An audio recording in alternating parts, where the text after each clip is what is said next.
Sei que o Senhor me achará caminho. Sei que o Senhor me achará caminho. Se na luz do céu andar, fizer o que Jesus mandar. Allen Dutton chegou ao Brasil em janeiro de 1962. Era o único membro da equipe missionária solteiro. Casou-se com Maria em novembro do mesmo ano. Tiveram 3 filhos, Allen Jr., Cynthia e Priscila. Allen Jr. trabalha como oftalmologista e missionário em Campinas. O Allen e eu ficamos conhecendo uns aos outros em 1956. Seria hoje 50 anos, né? Ele não fazia parte desses 15 que vieram. Ele veio mais tarde, só um ano mais tarde. E nós sempre éramos do Texas, bons amigos. E ele era um homem que simplesmente não sabia não fazer. Quanto mais difícil, ele dizia, eles nós, com o Espírito Santo podemos fazer isso, podemos fazer isso. O Allen era de fato um grande trabalhador, missionário dedicado, homem de grande visão, estabeleceu várias igrejas, realmente era um homem com um espírito missionário, um espírito de propagação do Evangelho de Jesus Cristo. E nós trabalhamos juntos, porque nós combinamos as nossas ideias, nós mais ou menos tínhamos praticamente as mesmas ideias, inclusive até nós nos parecíamos um pouco, né? Os dois igualmente feios, os dois igualmente da mesma altura. Nós tínhamos de fato muita afinidade. Aliás, eu considerava o Allen meu melhor amigo, né? Que não só pessoa chegada pessoalmente, mas também afinidade no trabalho. Eu até costumava dizer Enio de Bauru e Allen de Itu, uma dupla boa para chuchu, né? É bom. Ou então eu falava o Allen de Bauru, o Allen de Itu e o Enio de Bauru, a dupla do Angu. Allen Dutton e Maria trabalharam por cerca de 40 anos no Brasil, edificando congregações e corações. Como resultado, nas cidades de Porto Alegre, Jundiaí e Itu, deixando todas com prédio e sustento próprio. Tom Vinzan, amigo de infância e ex-missionário do Brasil, escreveu: quem são Allen e Maria? São cristãos consagrados, missionários, professores, ganhadores de almas, palestrantes, autores e plantadores de igrejas em São Paulo, Porto Alegre e Itu. E quem sabe mais onde? Eles inspiraram todos nós. Em São Paulo, nós recebemos carta do Allen, ainda no Texas, disse, eu quero fazer parte da sua equipe. E nós escrevemos de volta dizendo, Allen, achamos que não, porque você é solteiro, espere até ser casado e escreve de novo. E ele escreveu de volta e disse, obrigado pela resposta, mas eu vou mesmo. Então ele veio sozinho e ele começou a namorar Maria. E nós dizemos, Allen, achamos que não devia namorar a Maria, ela é católica e a nossa professora. E disse, obrigado pelo aconselhamento. Ele continuava namorando. E ele disse, acho que vou casar, eu quero casar-me com Maria. Ele disse, você não pode casar-se com Maria? Então ele disse, eu acho que eu vou para Porto Alegre, sozinho, eu e Maria, estabelecer a igreja lá. Não, Allen, você não devia fazer isso, não devia separar-se da equipe, mas obrigado, ele foi. E um dia ele veio para casa em São Paulo, uma manhã cedo, ele disse, eles sabe que quando eu me casei com Maria, o pai dela tirou ela do testamento. E ele era dono de uma fazenda de café e casa. Ele sabe que ele faleceu, mas ele colocou Maria de volta no testamento. Eu herdei uma fazenda, café e uma casa grande. E um dia ele falou comigo: Enes, eu quero a sua opinião. Vou vender este terreno e é muito dinheiro, não sei aonde aplicar esse dinheiro. Qual é a sua? Eu disse: olha, Alan, eu vou dar a você a minha opinião e você faz justamente ao contrário e vai dar certo. Éramos melhores amigos. E mais tarde, quando ele voltou, e o trabalho que ele fez junto com os jovens lá em Itu, naquele orfanato, no lar cristão, né? Não que ele trabalhou diretamente lá no lar, mas o esforço dele para conseguir aquele local, para aquele lar cristão, né? E esse é o testemunho que eu tenho sobre ele, né? E também da sua... sabe, aquela garra que ele tinha para ensinar a Bíblia para as pessoas. Isso eu admirava muito nele, né? Eu teria tido muito prazer em trabalhar com Alan, porque tinha um homem, em Alan nós tínhamos um homem de senso de humor, consagração absoluta a Jesus, amor pelo Brasil, amor pelas igrejas, um homem generoso, um homem que não somente abria a casa, como abria o sítio, abria o terreno dele para a igreja, e um amor cujo sorriso, cuja boa vontade sempre será lembrados com muito amor, muito afeto. Eu só tenho coisas boas a falar sobre Alan Dutton. Perdi um grande amigo, grande inspiração.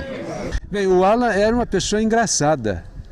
Assim, ele tinha o lado sério, mas quando você conhecia o Alan, primeiro que ele gostava de uma piada. E outra, as piadas eram sempre terríveis, sempre infames, assim, sabe? Eram fracas. Mas porque era o Alan, você acabava rindo em homenagem a ele, não era em homenagem à piada dele. Mas ele era um piadista, era um sarrista, o cara, viu?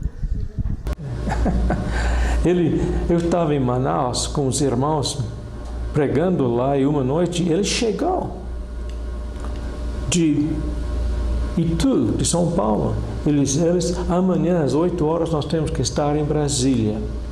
Eu disse: mas Alan, não faz mal, eu já comprei as suas passagens. Mas Alan, nós temos que voar a noite toda, porque vai fazer 7 paradas, vai para Recife, Salvador, antes de Brasília. Mas eu consegui uma entrevista com o ministro das Relações Exteriores. Como conseguiu isso? Porque ele disse: eu ensinei um homem em Porto Alegre 10 anos atrás, que hoje é um dos chefes de um desses departamentos. Ele vai nos pegar com o seu chofer no aeroporto e vai nos levar para ver o ministro das Relações Exteriores.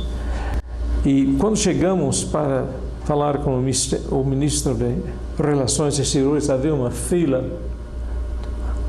parece 3 filas ligadas. E o Alan foi em frente da fila, assim. E por acaso, providencialmente, o ministro das Relações Exteriores saiu naquele momento para pegar um pedaço de papel. E quando ele saiu, o Alan disse: "Oh, Sua Excelência, o senhor pode conversar conosco?" Ele disse: fica na fila. Ele disse: "Mas, senhor, nós somos texanos que viemos de Manaus a noite toda." Texanos? Então ele nos recebeu. Foi assim que nós entramos, conversamos. O Alan era esse tipo O Alan tem o toque certo. Ele sabe com a palavra em português correta no momento. O Alan, não. Mas todo mundo gostava dele. E uma das razões básicas que eu queria voltar para trabalhar com a igreja de Sorocaba é que Sorocaba está bem perto de Itu. E ele ajudou muito com a congregação de Sorocaba antes da minha chegada. Ele e também o Antenor Gonçalves. E ele era uma pessoa que sempre pensava não apenas da congregação onde ele estava, em Itu, mas de outras congregações. Eu gostava de trabalhar com Alan porque ele pensava da irmandade em geral. O nosso irmão Alan era uma pessoa muito querida. Ele era um servo muito dedicado. E ele foi um grande modelo para mim, para minha família e para tantos outros aqui no Brasil. Inclusive que nós estamos agora construindo um prédio em Itu e nesse prédio nós queremos ter um centro de missões dedicado ao nosso irmão Alan Dutton. Queremos ter ali uma exposição com fotos, contando toda a história, a trajetória dele vindo ao Brasil, o trabalho missionário dele e o impacto que ele teve em toda a obra no Brasil. Então, assim, ele é uma pessoa que sempre foi muito estimada, muito querido e que deixou um grande legado para nós. Eu tive o privilégio de ter o Alan Dutton influenciando vários momentos da minha vida, mas a história talvez que eu mais gosto de lembrar é o fato do Alan ter me ensinado a evangelizar. Eu lembro que eu tinha no ano de 1978 gastado o ano todo estudando de modo muito intensivo a Bíblia, todos os textos, muitas coisas no Instituto de Estudos Bíblicos de São Paulo. Mas eu não sabia que eu não sabia evangelizar, eu não sabia disso. Então eu lembro que o Alan, sem falar nada, nós estávamos começando o trabalho da igreja em Jundiaí, eu vinha ou de São Paulo, depois quando eu estava estudando, vinha de Campinas, ele me pegava no ponto de ônibus ao lado da rodoviária e nós íamos para os estudos. Ele chegava lá, sentava no sofá, fazia carinho na cabeça das crianças, tomava um cafezinho, abria a Bíblia em cima do joelho, estudava a Bíblia, pessoas iam se convertendo, se batizando. Eu falei, olha que coisa! Ele começava outra aula bíblica, sentava no sofá, Bíblia no joelho, fazia carinho nas crianças, tomava um cafezinho, gente se batizava. Aí eu fui vendo aquilo. Fui vendo, sem perceber o que estava acontecendo. Aí chegou o dia, o Alan falou, não vou poder ir hoje naquele estudo. Aconteceu, vai você, Álvaro. Eu cheguei lá, pus a Bíblia no joelho, passei a mão na cabeça das crianças, tomei cafezinho e dali a pouco as pessoas estavam se batizando. E eu aprendi a evangelizar sem saber que estava aprendendo. Eu tinha um monte de ideias na cabeça, versículos, passagens, mas o Alan, sem me dizer, me ensinou a evangelizar. Então eu sempre agradeço o Alan por isso. E tenho esse irmão em boa memória, sei que Deus tem um lugar melhor para ele ainda lá onde ele está, mas eu nunca me esqueço do fato de que ele me ensinou a evangelizar sem dizer nada para ninguém, nem para mim. E hoje eu colho o fruto desse trabalho dele, evangelizando, falando com pessoas, ainda sentando no sofá, pondo a Bíblia no joelho, passando a mão na cabeça das crianças, tomando café e vendo pessoas entrarem no reino dos céus, como o Alan hoje lá está. Então, isso que eu me lembro do Alan Dutton, nosso amigo e nosso irmão. O Alan era realmente um pai que cuidava com muita dedicação, muito empenho dos seus queridos filhos nordestinos. Em uma das últimas conversas que eu tive com o Alan, para demonstrar esse aspecto da vida pessoal do Alan, o relacionamento dele com os obreiros, ele não me falou nada teológico, mas ele demonstrou o seu carinho, o seu cuidado por mim, por minha família. Eu e minha esposa somos tão felizes por termos conhecido o Alan, termos participado da vida dele, mas ele ligou para mim um pouco depois de ter tido conhecimento do seu problema de saúde. Foi numa época em que minha filha estava prestes a nascer e ele me disse, Newton, eu não vou poder ir até aí para fazer aquele estudo intensivo que nós tínhamos combinado. Ele sempre visitava a congregação lá em Salvador, mas ele disse, eu quero ir aí para conhecer a sua filha e ver a sua família. Então foi uma das últimas conversas que nós tivemos e é uma evidência do amor que ele tinha por nós, da preocupação, do carinho, do cuidado. Ele marcou nossa vida e nós sempre lembramos do Alan, sempre procuramos nos inspirar no exemplo que ele deixou, eu sei, não só para minha família, para mim pessoalmente, para a igreja no Nordeste, mas para toda a igreja no Brasil, e eu acredito que muitas pessoas em outros países se inspiram no exemplo que esse homem de Deus nos deixou. Ele fazia viagens para Recife, para Presidente Prudente, para muitos outros lugares, onde ele mesmo iniciou certos tipos de estudos intensivos. E ele iniciou esse estudo intensivo aqui no Lar Belém, muitos anos atrás, e eu tenho colaborado muito com ele e com Alan Jr. Nós estamos num período quando nós estamos falando sobre a unidade da igreja. Eu acho que esta era uma ênfase especial de Alan Dutton. Ele queria que a igreja do norte e a igreja do sul no Brasil tivesse o mesmo ânimo e o mesmo amor. E é por isso que ele fazia esse tipo de estudo, o estudo em Recife, os estudos em Fortaleza, em outros lugares do norte, e também o estudo aqui no Lar Belém, no CRE, como ele chamava, o estudo intensivo, para não simplesmente treinar e edificar os indivíduos, mas também para dar unidade à Igreja do Brasil. Eu só tenho boas memórias dele, sinto muito a falta dele, porque ele realmente muitas vezes me arrancou da congregação em Sorocaba para que eu fosse para esses estudos em vários lugares no Brasil. Eu sinto falta dele, graças a Deus que ele trabalhava no Brasil e teve o impacto que ele tinha. João capítulo 6 vai ser a nossa primeira leitura. A lei de Moisés e a cruz de Jesus Cristo.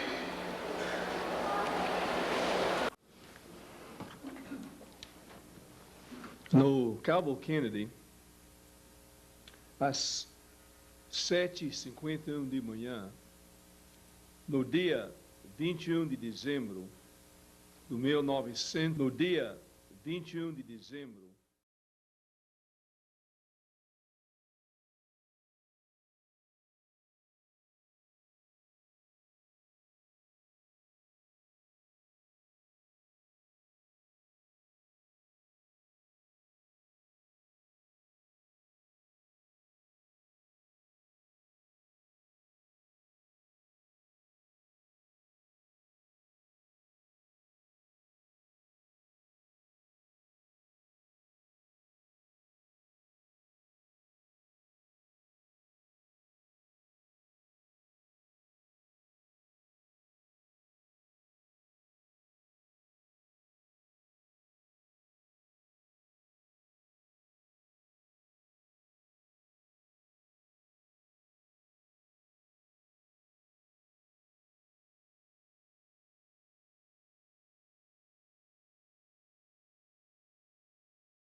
Você vai falar as coisas, tudo, eu pergunto alguma coisa pitoresca que aconteceu, você fala, eu falo muito obrigado e encerra a entrevista. Pode falar sobre saudade que você sente. Não, nem vou falar isso aí, porque se eu falar isso aí, você vai gravar minhas lágrimas, eu não quero isso. Isso que é bom.